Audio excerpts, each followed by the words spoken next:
That's how it goes sometimes. Welcome into Press Pass Live, your weekly podcast show for the OMFL. What's up, CB? What's up, Randy? Thanks for hanging out with us. Wrong intro, but it's okay. We're here, and that's all that matters. A little late, running a little late tonight. That's all right. We're going to make this work. We're going to get through it. I appreciate you guys hanging out with me. I am the founder, the commissioner of the OMFL, the world's oldest and longest online CFM.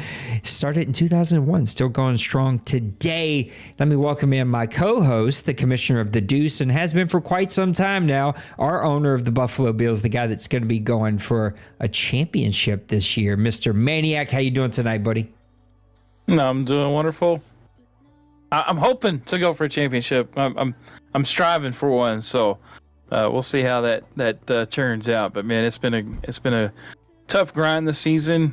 I've had a lot of close games, to say the least. So, what's up, Flurry? What's up, Benny? Hopefully, Flurry is not, because Mr. Maniac has to go do what husbands do on wives' birthdays. And so we got to get him off. He's got to go stretch and warm up, make sure he doesn't pull any muscles, got to get him good and hydrated. And so we got to get him off to the wife so he can enjoy him some time on their birthday. So let's just jump right into it.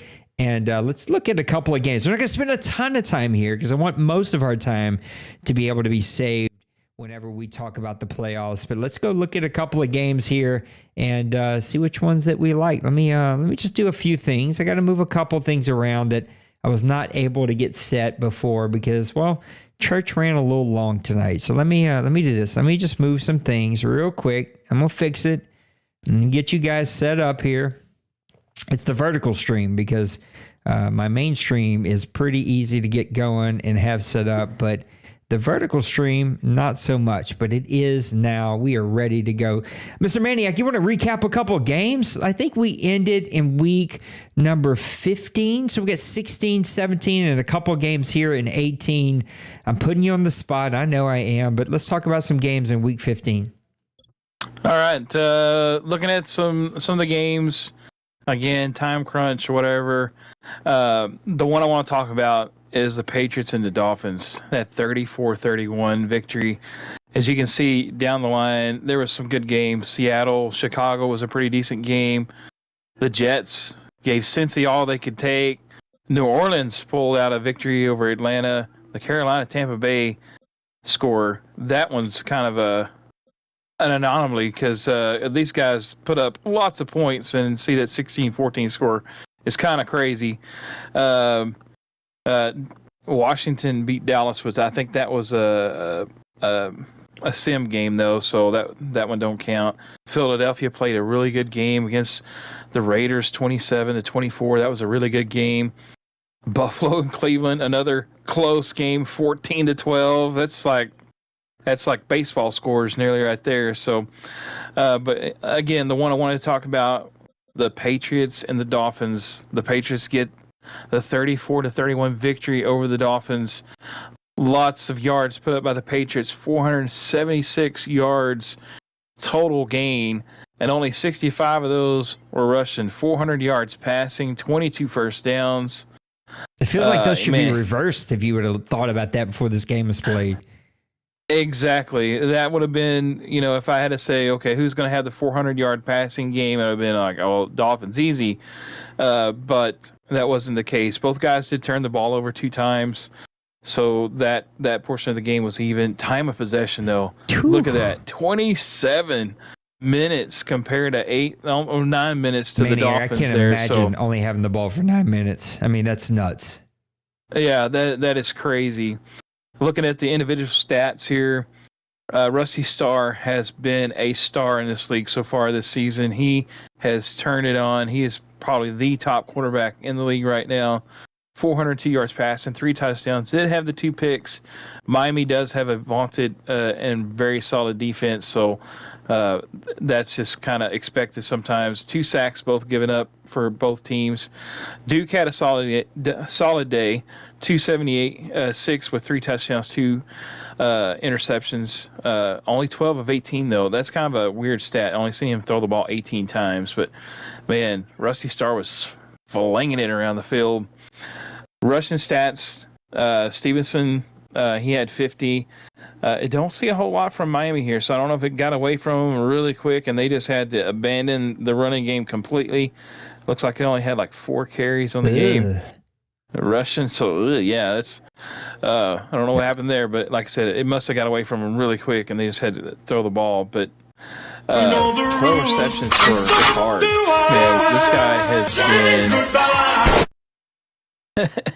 this guy has been on fire and opened every moment of the day for Rusty Starr. 229 yards and a touchdown. Man, he has just been phenomenal. You see, Waddle had 111 and a touchdown. Hooper had a touchdown there for New England. He's just spreading the ball around, though, and he does get Ricard. That is his top favorite target, but, man, he spreads the ball around and utilizes all his weapons. 11 tackles for Ramsey. Anytime your cornerback is leading tackler for your team, no bueno, exactly. Leading tackle for a loss was Seiler. He had 4 sack leader. Childs, again, this guy is very underrated. If you play this guy, he is huge. He is so big on the line, and he gets into the backfield. It seems like every other play. That was like a steal of the draft there. Judon had a sack and a couple of half sacks there for several guys there looking at the stats. Murphy had an interception. Ramsey had an interception. Harris and Mapu had an interception there. So, but, man, that was a close game. But the Patriots got it done and really kind of got the monkey off his back. I think that was the first win against the Dolphins so far this Madden. So he's really starting to see like an improvement in his team. He's getting there. I also, for the first time ever, just realized that Joe Duke is from Miami and plays for Miami. Hometown boy, getting it done over there. Not the second half of the season, though, that you would have expected from Mr. Joe Duke. What about week number 15 or 16? Sorry, we just did 15. Week number 16. Okay, again, there's a lot of games we could talk about. I'm going to talk about a little bit, a couple guys that don't get talked about a whole lot. So the Vikings and the Green Bay Packers at 48-45 game. That's talk about some of those games we had 12-14. This game just like is total opposite of that. Lots of games we could have picked from. Dallas getting a 3-point victory over the Giants. Man, I'm fixing to lose my voice.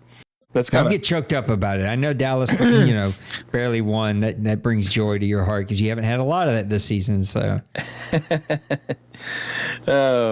they have bit the bullet, I think, so far this season. So I'm ready for the draft. My Saints. So, man, but there was a lot of games that we could talk about.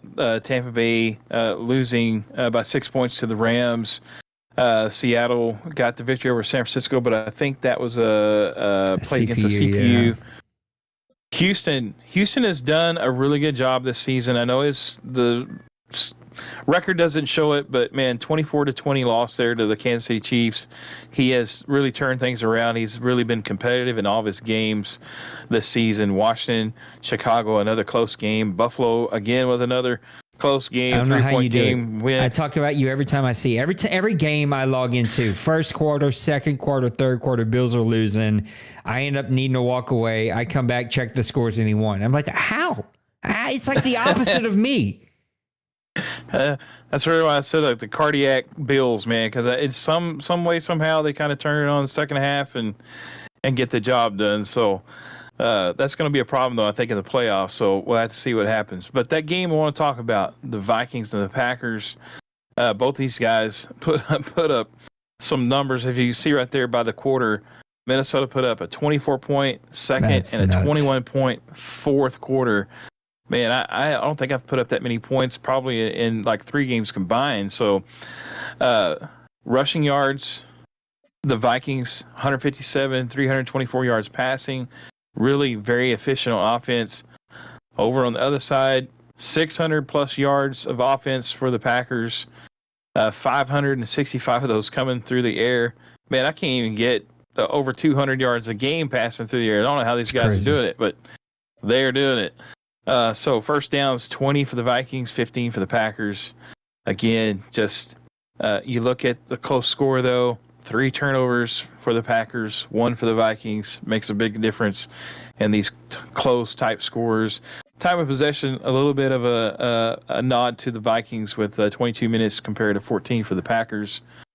Looking at the players, and these quarterbacks, they could miss. It looked like McCarthy, 5 touchdowns, 1 interception, 13 to 23. Just tremendous. I think he was kind of shopping this guy, trying to get rid of him, and he looks like he's a Pro Bowl quarterback. Manning Jr., 6 touchdowns, 2 interceptions, 16 to 34.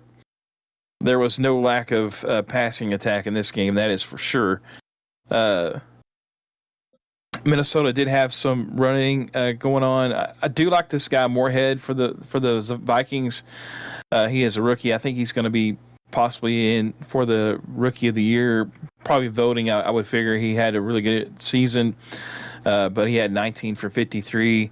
Corum had 5 for 58, so he was kind of hitting them some big plays there. Just not a whole lot, though. They're rushing. These guys, as you see from the stats, though, passing, they were just flinging the ball all over the place. Justin Jefferson, this is like a record-breaking type game here. 8 receptions, 244 yards, 4 touchdowns. Dobbs had 6 for 240 for 2 touchdowns, and then there's just a plethora of guys here with a touchdown and catches. And Green Bay's tight end, 2 receptions, 112 yards, 1 touchdown. I'd have broke at least 3 controllers. And the long of 75, so it must have been one of those poster outs that were probably he hit on a blitz or something, because I know like a lot of times those are wide open if you have time to throw it. Greenlaw for the Packers, 11 touchdowns, 11 tackles. I'm sorry, 11 touchdowns. Yeah, that would be a record for defense. Yeah. So he was getting it done for the tackling department there for the Packers. Sack leader Van Ness, man, he's a beast. 2.5 sacks. Turner, I think he's kind of an underrated up and rising player in this league. He had a sack, and White had a half a sack there for the Packers. Interception leaders, Spillane, I don't know how you say that, but he had 1. Marshall had 1, the import. And McKinney also had 1 for the Packers there. But, man, close game, high scoring. If you don't like defense, you like seeing points flying off the board, this was the game for you, because there was no defense in this game. But man, those interceptions, those turnovers definitely are big in a close game like this, and you saw that happen there. I'm sure we might talk about it, but as we turn the page to week number 17, what has happened to the Rams? They lost to the Minnesota Vikings 31-26. Chicago falls to Green Bay. Green Bay continues that kind of offensive hot streak, 49-24. A 17-13 victory for the Patriots as they play a defensive game. Bunch of close games here.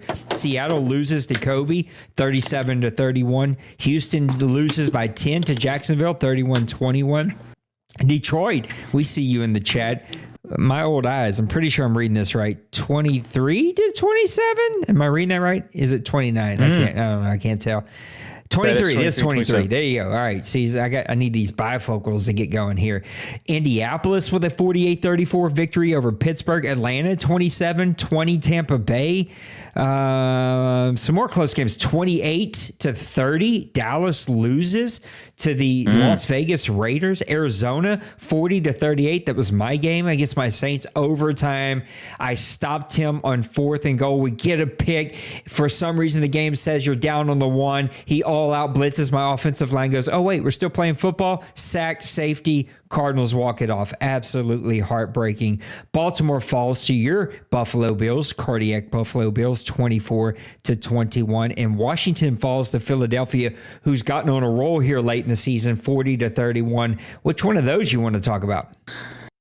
You got to look at the Cowboy Raider game, man. That's seeing Dwayne, late in the season, kind of have a hiccup. I know it's not a big hiccup, but you don't see that from Dwayne a whole lot. So you got to give some props to the Raiders or anybody who ever has that game against Dwayne. So we're gonna take a look at that. The Raiders offensively coming in, passing the ball 289 yards. The thing with both these teams, though, they were keeping the chains moving. 19 first downs for the Cowboys, 17 for the Raiders. They were just turning the chains all game long. Turnovers. The Raiders did have one. The Cowboys didn't turn the ball over and still able to pull out the victory. That's a very impressive point. And then also having the time of possession win against the Cowboys is another big thing. I think you don't see very often when you play the Cowboys. Prescott had a very good game, almost flawless game. 2 touchdowns, no picks, 16-24. Walter had 2 touchdowns. He did have a pick, but he's 18-28. Really solid outing from Walter, who is also an import guy from last Madden. So Mullen, though, getting a job done on the ground for the Cowboys. 11 attempts, 79 yards, 2 touchdowns. McCaffrey had a solid game for the Raiders. He didn't go away from the running game. He kept turning the run game, even though he was only getting about 3.9 yards a carry. He kept that presence going, though, and looked like it paid off for him. Looking at receivers, Myers. I don't see much from this guy, but 6 receptions, 131 yards, and a touchdown. Really solid outing. CeeDee Lamb had 5 for 98. Then Fletcher, the wide receiver, the rookie guy for the Cowboys, 3 receptions, 64 yards. Big receiver, too, 6'4". Looks like a tight end out there, but 2 touchdowns. And then Bowers also getting 3 catches for a touchdown also for the Raiders. Looking at the defensive stats, the tackle leader, Chad Gray, the free safety, he is a phenomenal pickup so far for the Cowboys from this last draft. 10 tackles.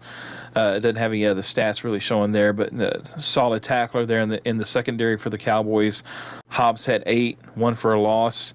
Looking at sack leaders, Eckenberg had 1, and then Kuntz had 1 for the Raiders. And then your interception guy was Brahma for the Cowboys, picking the ball off there for the Cowboys. But I did remember Dwayne was talking about he was deeply impressed with how a very low rated right tackle played really well for the Raiders and was a difference maker in this game. So, but man, kudos to Jay Bowles and the win against the defending champs. We just advanced a couple hours ago, like earlier this afternoon, and man, we've already got a bunch of games in. Green Bay beats Cleveland 30-24. I think that ends Cleveland's playoff push. That's what they're saying in the chat. Big Hurt is in his final game in Atlanta, wins 13-12, a game neither coach really wanted to win. New England with a 36-35. I think this was the game. Yeah. I'm pretty sure this is New England got the Bengals out, not the Browns. I'm getting those flip-flopped in my head. 36-35, they win that one. Minnesota 37, Pittsburgh 17. Houston falls to Arizona 27-21. Arizona's been red hot late this season. The Saints shockingly 31-9 against the Rams. The Miami Dolphins 27, New York Jets 11, and then the Indianapolis Colts 37-20 against Pepper and the Chargers. And in the chat, Mr. Foster said Richardson may have just bought himself another year in Indy. Wasn't looking good, but he finished strong and showed some shades of Madden 24 AR-15. So there we have it. What game do you want to look at here? Definitely, I think you could look at one of two. The Cleveland Green Bay game, I think, could be looked at, and then also the Cincy New England game. We're going to take a look at that one, I think, because that had some playoff implications, I believe. We've been talking about Rusty Starr already. Again, putting up a lot of yards, 458 yards total for the Patriots here to 259 for the Bengals. The Bengals seem like they have struggled the last few weeks, putting up some offensive yards on their side, but they've still been really competitive. The Patriots, though, have been kind of winning those close games here as of late and really kind of put themselves in a playoff push. But 122 yards rushing, 336 yards passing for the Patriots, only 67 for the Bengals, and 192 passing. First downs, though, big stat difference here. 12 for the Bengals, 25 for the Patriots. Looked like the Bengals just could not get the Patriots off the field when they were on defense. Turnovers, again, close game. Always look at it. 3 turnovers for the Bengals, only 2 for the Patriots. Usually indicates in a close game how that would turn out. Time of possession, a really big jump for the Patriots, 23 minutes to only 12 minutes for the Bengals. Player stats, again, Rusty Starr. He's going to be a Pro Bowler, no doubt about it. He's going to be probably the starter in the Pro Bowl for the AFC side. 4 touchdowns, 2 interceptions. A really efficient game, 37 attempts, 24 completions. Burrow had a little bit of a struggle. He did get 2 touchdowns, but had 3 interceptions this game, 13 to 22. But just really kind of struggled there with those turnovers. Looking at your rushing, Stevenson, almost every game you look at the Patriots, Stevenson has like 15 yards rushing. He stays with that running game, though, because he has balance, even though it's not really like super effective, it seems like, for his team, but he sticks with it, makes you have to account for that. And also he had Aaron Jones there with 47 on 7 carries there. Allen, the young guy there for the Bengals, had 47 on 7 carries also. And I really have to give also the Patriots, they do give a good mix of across the board on their running backs. Man, they get 3 deep most of the time, and they're getting 4, 5, 6 carries a game. And so he's really mixing it in well. Again, New England with the passing attack, Christian Kirk, 7 receptions, 115 yards, 2 touchdowns. Ricard, again, right there at the top, 9 receptions, 94 yards receiving, and a touchdown. Jamar Chase did get 4 for the Bengals with 83 and a touchdown. And then Barkley also had 3 for 44 and a touchdown as well. Looking at your defensive stats, McCord for the Bengals was the tackle leader with 11 tackles for a loss. Jackson and White also for the Bengals with 2. No sacks in this game, surprisingly. Both have fairly decent front sevens. So Jordan Battle, though, 2 interceptions in this game, but just wasn't quite enough for his team. Bentley, Murphy, and Duggar all had an interception for the Patriots there. But again, that close game, that one extra turnover there probably cost the Bengals that game. But man, what a game, 36 to 35. I know you didn't see it, but Bentley's 2 interceptions were both pick sixes.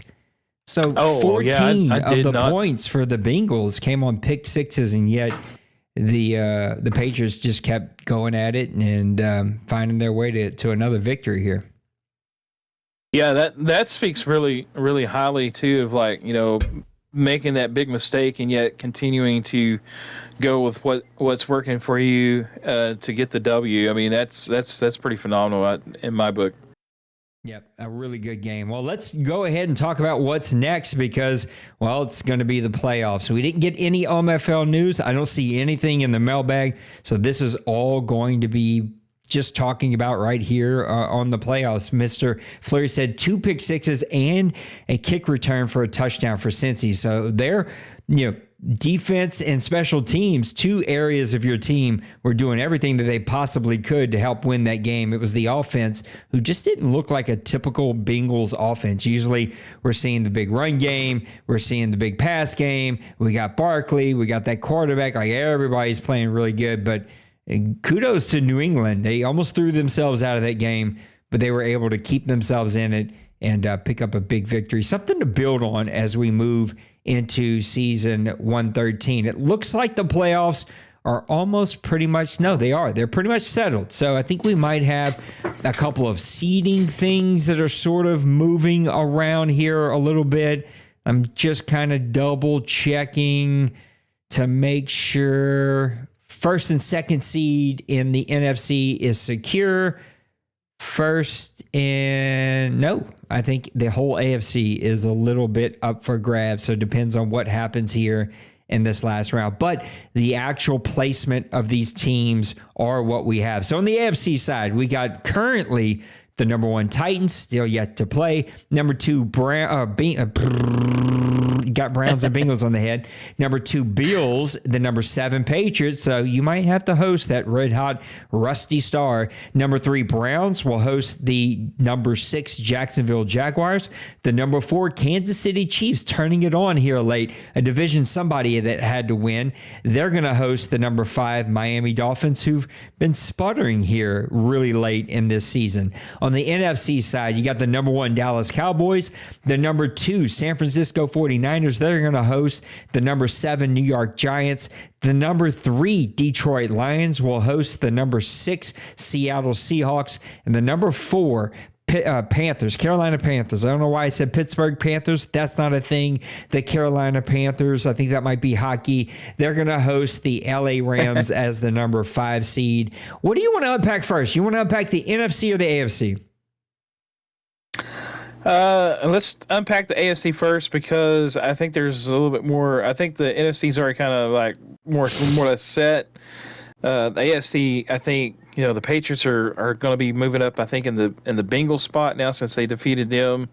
And I think he also has the, if I'm not mistaken, I believe he played the Jaguars in the regular season and may have won. So that may give him the number 2 wild card there in the AFC. So I think there's going to be some shaking it up in there. I think for my own brain power, also looking at what Bill has posted now, Bill posted that a little earlier today, so right at noon Central Time. So a couple of games have gotten played since, including that big-time Patriots game. I think for my own brain mental health, I'm going to go with what you see. And I think the Tennessee Titans are going to sew up that number 1 seed. Buffalo Bills are going to be 2, so on and so forth. And the matchups that we're going to get are going to be what you see. But before we start breaking down any of these, do you see any changes happening here? Your team still very much in it for that number 1 seed. Gosh, I hope so. Because of the simple fact, like I've said throughout the entire season, this season on Press Pass Live, in the division, like if I had to face the Patriots, which if they are the number 3, that's the 3rd time in the season you had to face. And I've beat him twice in the regular season. That 3rd time is just so hard to get that W in the same season. So I'm hoping I get that number 2. I think the Patriots are kind of the red hot team coming in to the playoffs right now. Personally, I think that's kind of the way I'm viewing it, and that usually tends to go a long ways. Yep. Let's get back over here. Sorry, I got it on the wrong thing here. So I'm going to go with the matchups that we see, which would give me Buffalo Patriots, Browns and Jags, Kansas City, and Miami Dolphins. There's a couple of these that I sort of want to pause and think about for here half a second. Look, your Buffalo Bills, if this is the way they've played out, are going to be up for quite the matchup whenever we get against Rusty Star, against your defense. Your defense plays really good, and I think this is strength versus strength. You make people play to their weaknesses and try to use those weaknesses to beat you. That is not easy to do for any team that's going to be on the road to face Buffalo. I'm not going to talk this one out a ton. I am so excited to see Lost Sniper and the Patriots in the playoffs. Rusty Star playing good football. I just think this is going to come to a close game. The Cardiac Bills, though, are going to pull it out. They've been pulling out big time, tight, close games all year long. It's going to be no different here. I think they're going to win this matchup. They're going to move on to the divisional round. I like Buffalo to beat New England. What's your matchup here? Give me your breakdown. Yeah, I'm going to go just for as well for the sake of my brain. I'm just going to put I'm going to trade out the Bengals with the Patriots at that number 2 spot. But I think I'm going to face off against the Jaguars here. And it could be the Patriots, but I'm just going to say the Jaguars right now. But again, we've played a couple games against each other already the last couple seasons, and the Jaguars and Fleury has played really well. Now I think that his strength, I think his running game, I think he plays really good with his running game. He plays well with play action pass. And I just think that that's going to be a good matchup with my Bills as well. I do think, again, the way I've been playing these close games, kind of rely on the defense to really kind of set the tone for my team, and I do think it'll be a really close game, like this 24-20 type game. But I do think that'll advance around to the next round of the playoffs. My next matchup is going to be Browns Jaguars. I feel like the Jaguars are mentally checked out. Now, listen, Fleury's a fighter. He is not going to give up. He's not going to lay down. I'm pretty sure he's going to have a comment here in the chat any second left. But I think he's already moved on. He's ready for his next team. The Browns are Mr. Steady Eddie. I think the Browns are going to get a pretty decisive victory here. Fleury's going to move on to his new team. Big Hurt can finally leave me alone. Nicehunger can go get his new team. Everybody can settle into their new digs, get some fresh paint on the wall, move the office couches around and get settled. Browns move on. Who's your round 2 matchup or in this wild card weekend? See, so that put my matchup between the Browns and the Patriots. And just from what we've saw so far, I know Denver, he has played a really great season so far. He's had some really tough schedule, I think, as well. A lot of these guys have, and but I just think the Patriots are coming into this playoff red hot. He's got the passing game going for him, and as we saw, like the last 4, 5, 6 weeks, he's put up 400 plus yards passing pretty much every week, and putting up multiple touchdowns. I just think he's got things figured out on the passing. If he can just curb the occasional mistake here and there, I think it's going to go a long ways. Even into the playoffs. And so I really see the Patriots actually getting the road victory here against the Browns and give me a 38-31 victory for the Patriots. Patriots are going to upset the mighty Browns. 2 board members are going to absolutely hate each other. I'm kidding. They both like each other, both good dudes. I'm just, again, going for sake of my own mental health with what we see. Kansas City against Miami. The reason I normally would not pause is because Miami was so dominant early in the season. And let's just be honest, Kansas City didn't, blow the world away in the OMFL with how well they played this season. They sort of won a division that nobody seemed to want to win, and the team that maybe could have won it went on vacation for a couple of weeks. And so I don't think we ever truly seen the best team kind of float to the tippy top here. I know they're at home. I know they've got, Patrick Mahomes and that offense, and he has played better here in the last 3 weeks or so as he came to the end of his stretch. I just like Miami. Joe Duke is the real thing. He's been sort of stagnant since coming back from injury. I think this is going to get him back on course. It's going to get that passing game going, going to get that running game going. It's kind of weird to see Achane and a couple of those other guys get put on the trading block. I kind of wanted to make a phone call because Achane's from Louisiana. He's also crazy fast. Be nice to have, but I got to run it back, so I'm trying to leave it alone. But I think Miami Dolphins win this one. Move on to the divisional round. Who's your last wild card matchup? Okay, that would be. I'm going with the Chiefs and Dolphins as well. Again, like you've already kind of broken down, the Dolphins at week number 10, it looked like there was nothing going to stand in them way to possibly even getting an undefeated season. And then my Bills played him. We played him really well at home, and we got the victory. It kind of just started the chain reaction that sometimes can happen in Madden. So, and he's really kind of limped into the playoffs. But anytime you're limping into the playoffs with 99 speed, and you still got guys that have gotten well more speed than most teams even want to dream they can have, that's going to give you an edge. Now, I think the Chiefs are also a speedy type team. They're both kind of built similar, oddly enough. And so I think it's going to be a really good matchup. So, but I do think the Dolphins are going to get the victory here. They'll move on to the next round. Give me the Dolphins 31-27, though. It's going to be a really, really tight game. And look for this one to kind of end on one of those crazy deep balls to end the game, like with like a few seconds left. And it's just going to be like one of those insane plays that everybody's just going to be going like, oh, man, wow.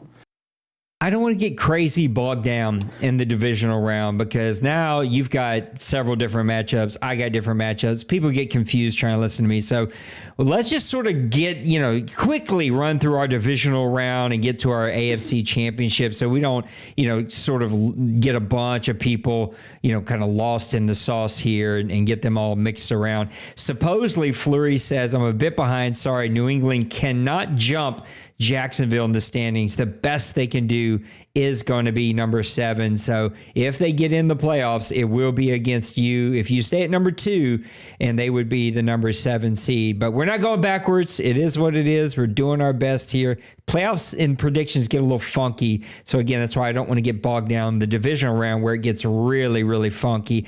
I personally would have Miami versus Tennessee, Buffalo versus the Cleveland Browns. I think Tennessee's been red hot. I think they continue that. He has just built the team that Kobe has always wanted to build.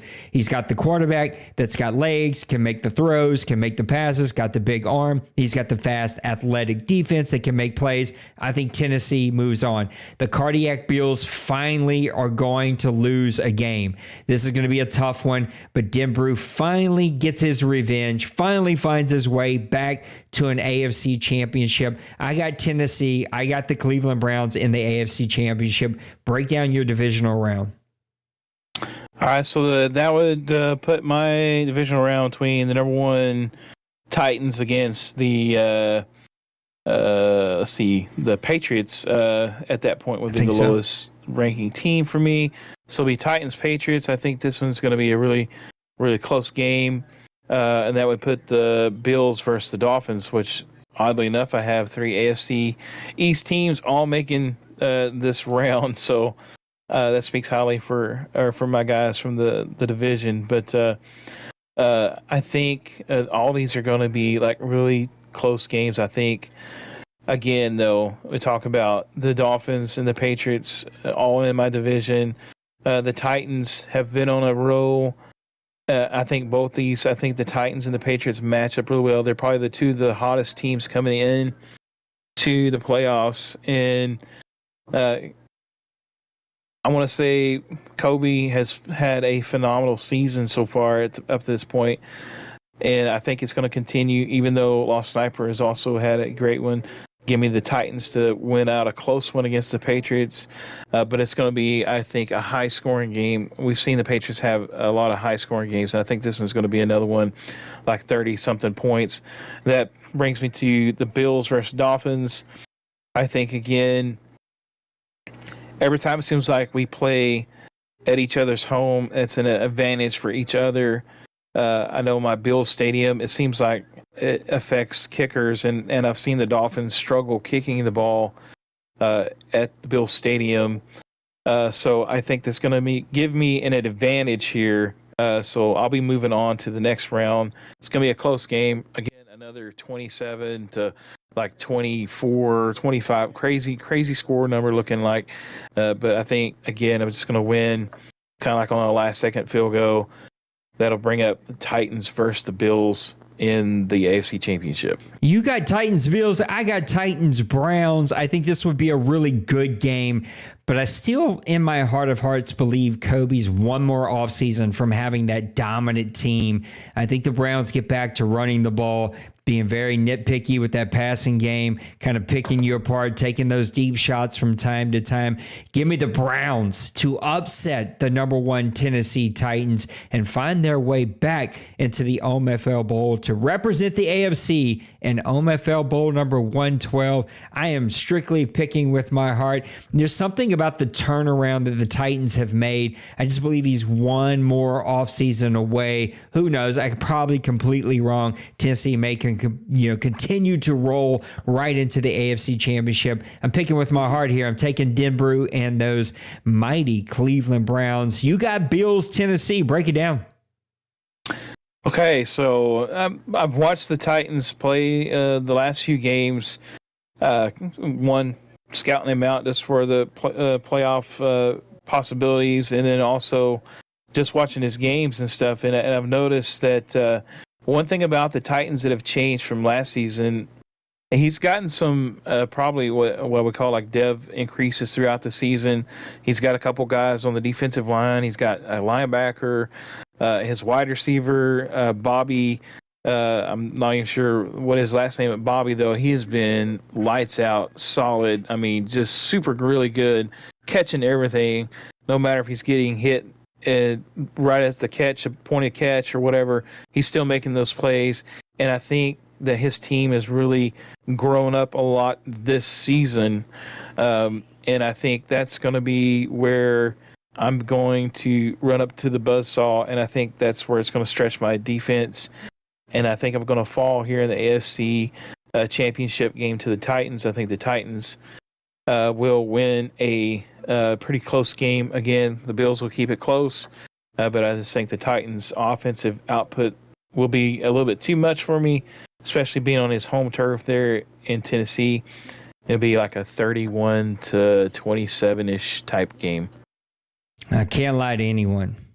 There's a big piece of me that hopes we get a 90s reunion once again. A Bills, Dallas Cowboys, back-to-back flashback to when these teams met 3 times in a row. And I want to see it again here in the OMFL. And let's see if that happens. It could happen right here in season number 112. Let's move over to the NFC side. Again, I'm playing out with what we see. I think it is set. It is done. There might be some possible slight movement. I'm going for my own mental health with what we see here. Dallas, the number 1. San Francisco and D-Money, they would host as number 2. The number 7, New York Giants and Mr. Beal. The number 3, Detroit Lions and Coach Tim would host. The number 6 seed, Seattle Seahawks and Meek. Say that 7 times fast as Susie picks a seashore full of seashells. I don't know what Susie does.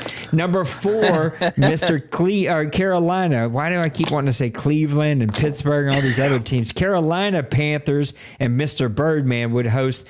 The number 5 seed LA Rams and Mr. Logan. These would be some really fun matchups. San Francisco versus the Giants. San Francisco moves on. I love you, Bill. It's going to take a magnificent defensive effort from you to make this happen.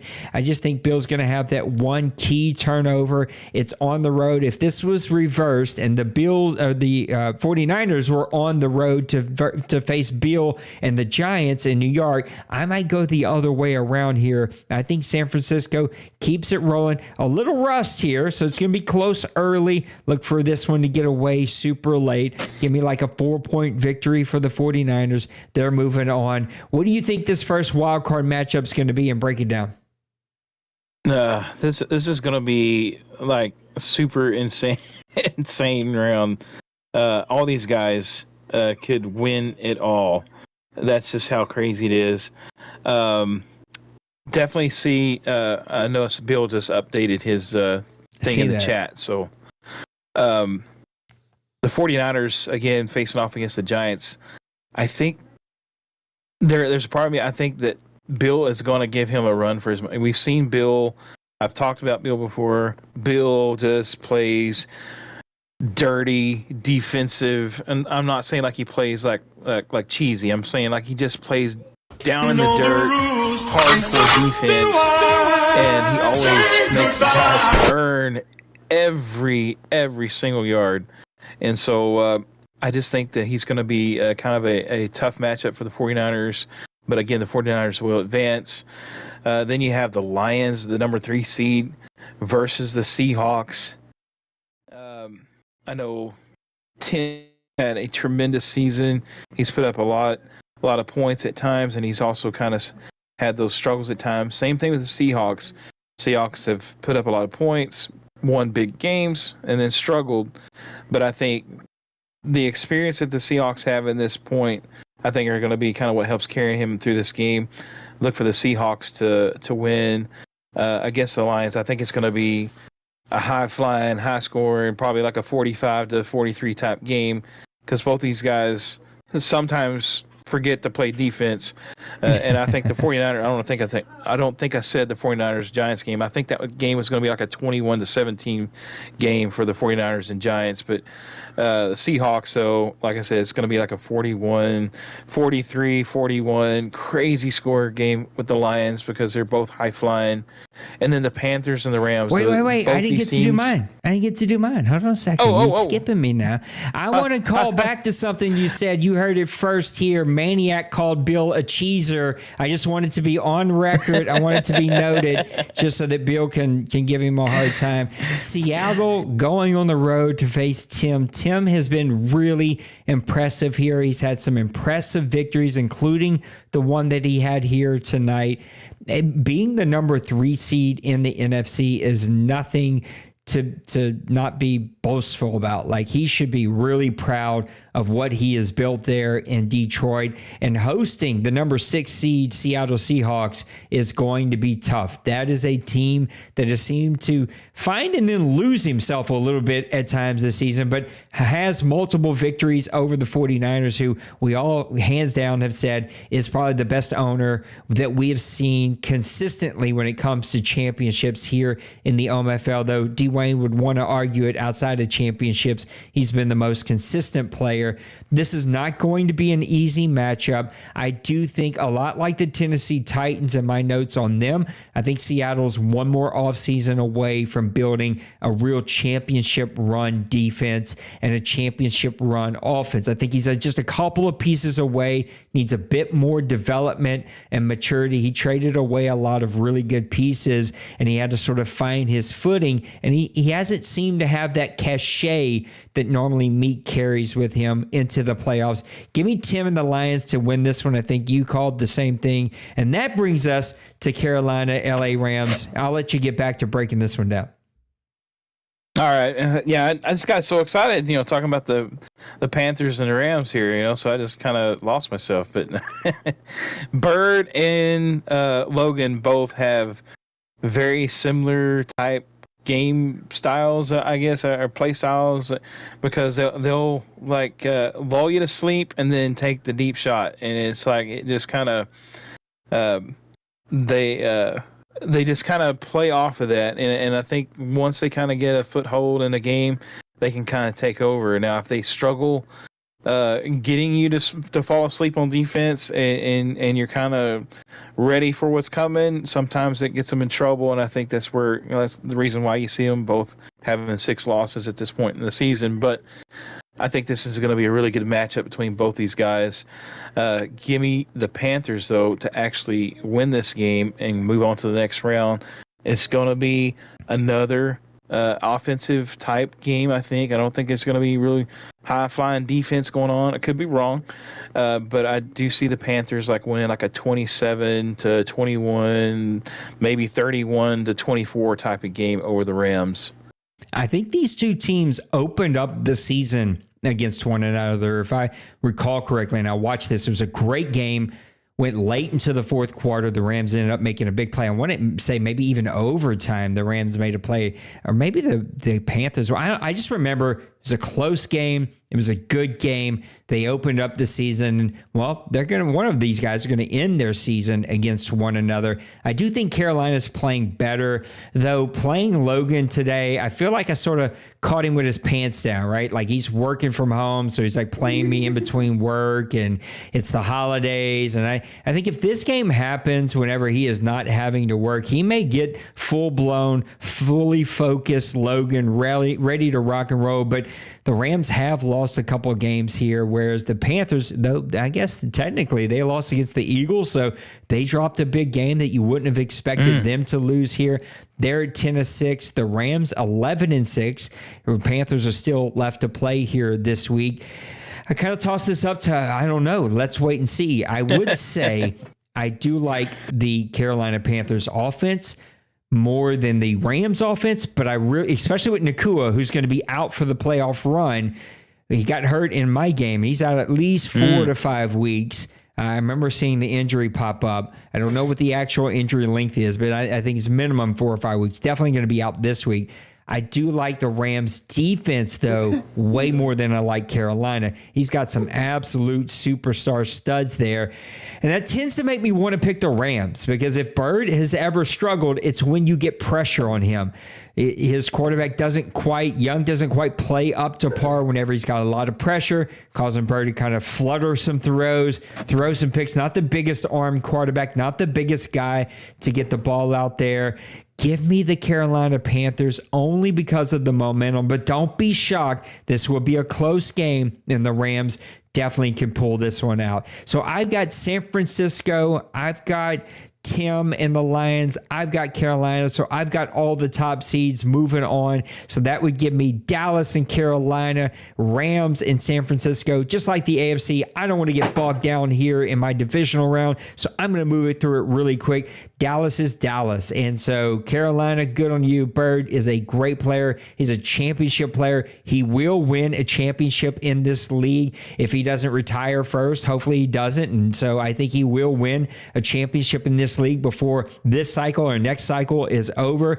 But he's going to run up against a buzzsaw, and I just don't think he has enough firepower for that defense. And I don't think his defense can put enough pressure on Prescott like the Las Vegas Raiders were able to do this past advance. I like Dallas moving on to represent a portion of the NFC in the NFC Championship. Detroit, San Francisco. Tim, I'm so excited. I love a confident, bravado Tim. Like, look, I'm there. I've done it. He said in the chat, I'm playing with no pressure. I'm moving in. I love the Tim rants that we're getting. I love all of it. I love it. Love it. Keep it going, Tim.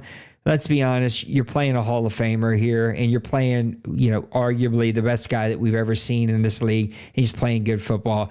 I'm seeing a Dallas 49ers matchup, one that we've seen many, many, many times before. It's going to happen again. This time it's going to be in Dallas. Give me Dallas versus San Francisco. Who's your divisional round? How do you see that one playing out to represent the NFC and the NFC Championship game? All right, so I got the Seahawks and the Panthers and the 49ers moving on from the wildcard round. Cowboys, your number one seed, would face off against the Seahawks. Seahawks season ends there because the Cowboys, even though he lost to the Raiders, I think, again, when it comes to the playoffs, Dwayne just kind of turns on a different channel. I don't know. It's just like he gets more focused, more championship minded, and he just takes it to another level. And I think the Cowboys will defeat the Seahawks. Again, we haven't seen the Cowboys just blow out a lot of people. It's been a lot of close games, and again, that gives teams hope. But again, it's Dwayne. The dude's got more hardware than him, and D-Money got pretty close to the same hardware. It took Dwayne a little bit longer to get his. The D-Money's got all his kind of bunched up in a big pile throughout the Maddens. But if there's anybody that I would say I respect as a champion here, is Dwayne. And Meek Boy has played a significant season. We saw him trade away Metcalf. He got the rookie, and the rookie's played pretty solid for him. I think he's just going to continue to grow with that, but it's just not going to be this season. And it's going to end with the Cowboys winning like a 27-21 victory over the Seahawks. And then that would face off the 49ers against the Panthers in my scenario. Again, Bird seems to play really well with less at times, and it just seems like his team overall rating is not really great, but he's played really solid with that team. He has faltered a couple of times, and I think this again where his season's going to end here. The 49ers, D-Money, unless D-Money decides to take a trip to Kalamazoo or whatever again during this point in time. But I think his trips are over, so he's going to be focused on the playoffs. And I just see D-Money and the 49ers advancing. And this one will probably be like we haven't seen D-Money put up as many points as he has in the past so far. I think it's going to be like a 27-17 victory for the 49ers, which would bring us to the 49ers versus the Cowboys in my my scenario. We both got the same thing. My heart of hearts have already said it. I want to see the 90s rematch. I want to see Bills. I want to see the Dallas Cowboys. Let's give it back to back. I'm fine with it. That was a great first game last time. I want to see another one. Dallas winning one of their first championships in quite some time. One of his, I think he's up to 5 or 6 now, if not a little bit more. Of course, Dwayne, we missed you tonight. If you get to watch this, I think him and the wife were spending the day together. So I think we might, or he might be sleeping for work. If I know him, he's got some kind of 28-hour, work day coming up tomorrow or something like that. Dallas 49ers at home. 49ers have been the kryptonite to the Dallas Cowboys. And just because you said it, it's probably going to happen. Probably going to get D-Money out and he's making a trip to Mars for the next 10 days. And so he's going to miss the playoffs, going to completely make our predictions look absolutely useless. I hate when that happens, but it is what it is. I think this would be a really good game. We've seen the 49ers not be that unbeatable, unmovable sort of standard bearer here in the NFC, whereas we have seen Dallas continue to be dominant this cycle. Wins the championship in season 110, finds himself back to the number 1 seed here in season number 112. I don't pick a straw, determine yourself however you need to who would win this game. I do like 49ers quarterback better. I like the Dallas running game a bit better. I like the 49ers receiving team a bit better, but I do like the Cowboys offensive line a bit better. That's a push. Looking at the defense, you can't not like the 49ers D-line. They just get after the quarterback, put a ton of pressure on you from all kinds of areas. I like them better than the Dallas D-line. I like the Dallas linebackers, though, much better than the 49ers linebacker situation. And then DBs, you got to go 49ers. Even though if you kind of break those up to cornerback and safety, I'd probably split them again. I'd go safeties with the Dallas Cowboys. I'd go cornerbacks with the San Francisco 49ers. Both kick games are a push. This is a push in every sense of the word. I think it's going to come down to what team can force the other team into turnovers. Because they're at home, I'll take the Dallas Cowboys. Moving on to the OMFL Bowl 112 to represent the NFC. I got Cowboys. I got Browns. Who's your pick? Cowboys, 49ers. This is going to be really, we need to call this game because this is going to be an epic game. This would be fun. The Cowboys versus the 49ers, it's no bigger than, and really in the past, you talk about the Cowboys and Bills. The Cowboys and the 49ers have played so many matchups throughout the NFL's history, especially through the 70s, 80s, and 90s, this matchup. And then it's just kind of spilled over into the OMFL since Dwayne's run the Cowboys, and then D-Money's been over in the 49ers for a couple of Maddens now. And just the way these two guys build their teams, it's crazy. The way you broke it down, each position, how they've got it built. You look at it, and it's almost like a thing of beauty, like something kind of like an artist would do with a team. They just build great, man. So I just don't even know how to put it in words. But this game is going to be down to the wire. I think it's going to be fourth quarter. Both teams are going to be tied up, and the Cowboys, I think, in that situation, I think he has the advantage because we have seen D-Money make those kind of odd mistakes that we haven't seen D-Money make before. And I think Dwayne limits his mistakes a lot. I mean, he's very limited in making mistakes in these games, especially in the last 2 seasons. And so I know that kind of can play into a factor. But give me the Cowboys to win against the 49ers. I think it's going to be in OMFL extreme fashion. I think it's going to be like I said, one of those games that's going to go down in OMFL history or lure. It's just going to be back and forth, and it's just going to be probably one of the most exciting games to watch this Madden. And just give me the Cowboys to win like a 27-25. I know it's kind of an odd score, but 27-25 last second, either it's either last second field goal or interception that he gets back into that area to kick a field goal. It's something crazy is going to happen in this game that it's just going to go and drive everybody crazy, and it's going to be a fun one. It's going to be so much fun to watch this one. It's just going to be a blast, and it should be an epic game, as you said, goes down in OMFL lures. So for me, I got Cleveland. I got Dallas in OMFL Bowl number 112. Who knows if this is really going to happen? So I'm not going to sit here and spend 20 minutes breaking down a game that, like, Browns could get bounced in the wild card. Dallas could, get hired to be a millionaire and never, ever have to, work again. And now he quit the OMFL, and so he's not even playing anymore. Like, who knows what could happen? So I would just pick Dallas. I think he's been the most consistent team this whole, 2 seasons that we've had in Madden 25 in the cycle of Madden 25. I think he's got a pretty consistent team. I think this loss against the Raiders has sort of made him more aware about how teams can beat him. And he's just one of these guys.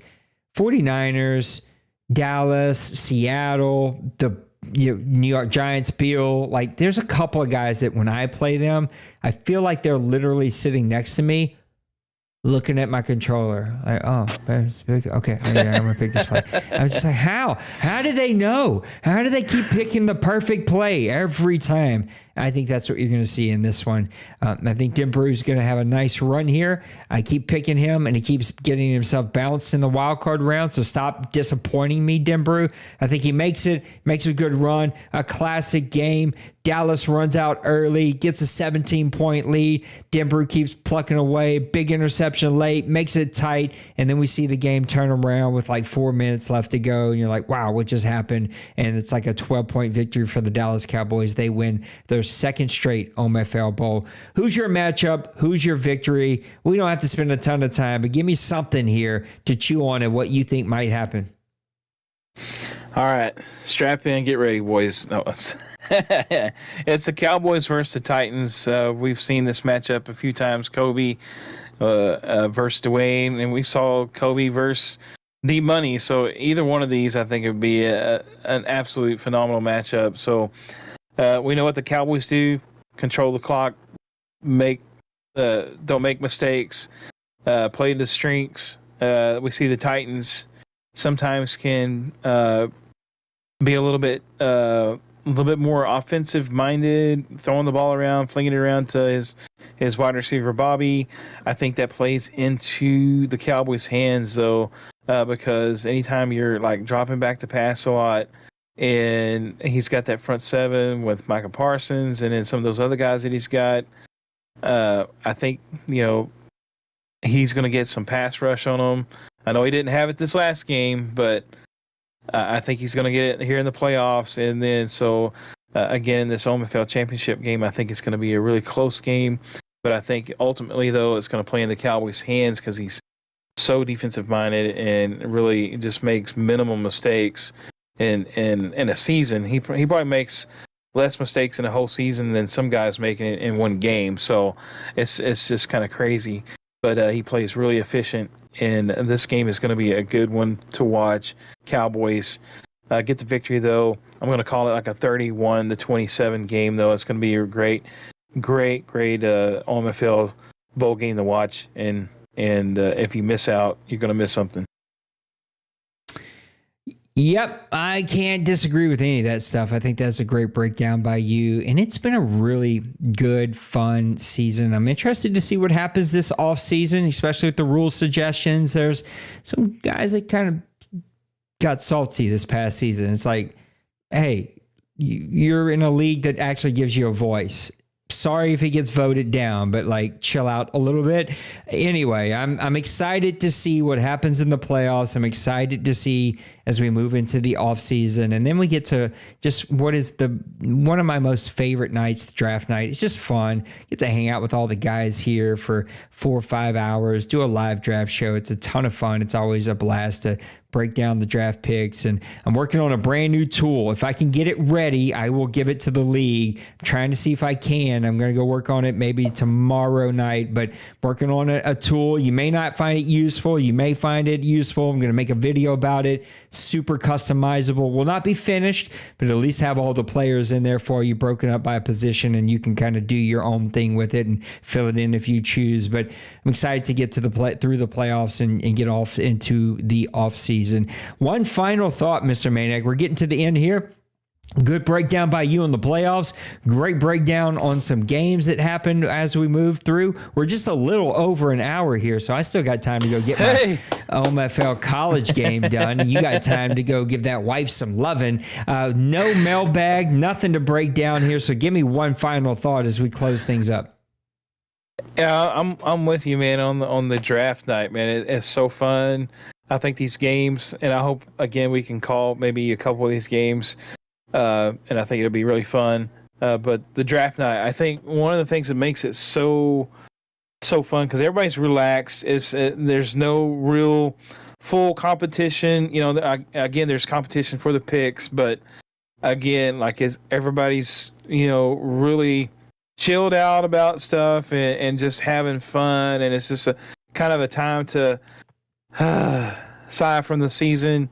I'm getting a chance to kind of remake my team, get a rebranding, refresh, and a fresh start. So I think it kind of motivates everybody, and everybody kind of picks up spirits, and then it all kind of falls apart after, you know, the third, fourth week. You know, some guys are like, "Oh, my season's over." Some are like, "Yeah, I did really great." But that draft night, all that's gone. It's just the guys and the picks and just a good time.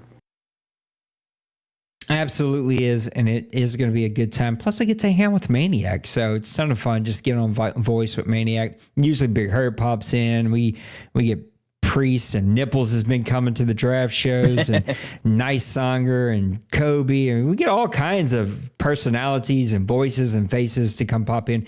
My one final thought is going to be about FPR this season. I think it is, and the reason I'm bringing it up now is because I hope it continues in the playoffs. We've had shady stuff. We always will. We've had some stuff that toes the line. We always will. And we had some breaks. We always will.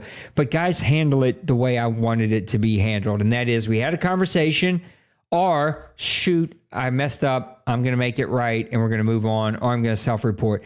So far, now this is probably going to, probably going to get 8 of them now. But up to this point, no one is going to get popped on FPR. Several self-reports. A couple of guys went ahead and made it right, and we just moved on with our lives. A couple of guys that didn't make it right had FPR breaks in my games, and I was just like, I'm not turning you in, but you got to fix this. And it was mainly around zone. That's a problem here in the OMFL.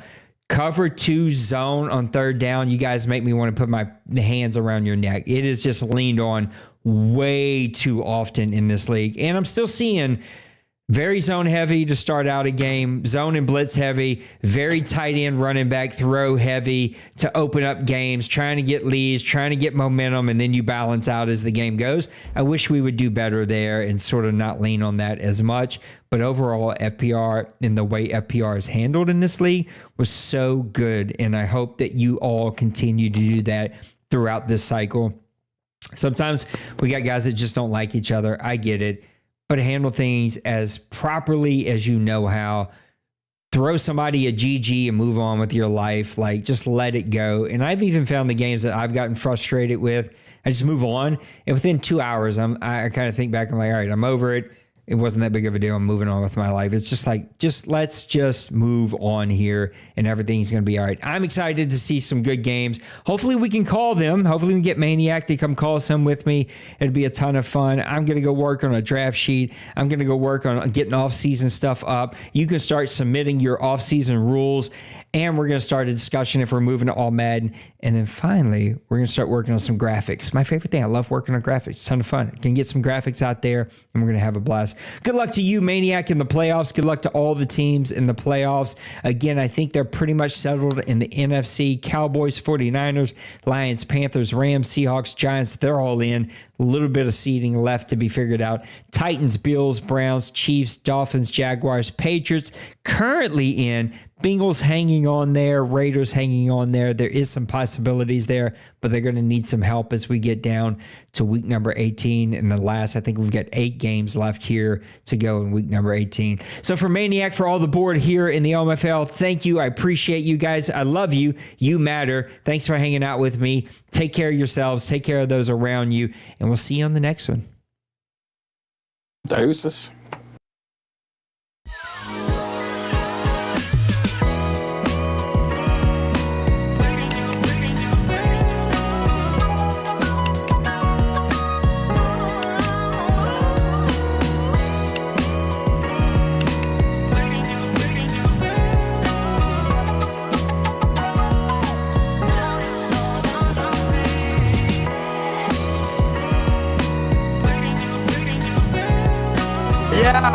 Smash that like and subscribe.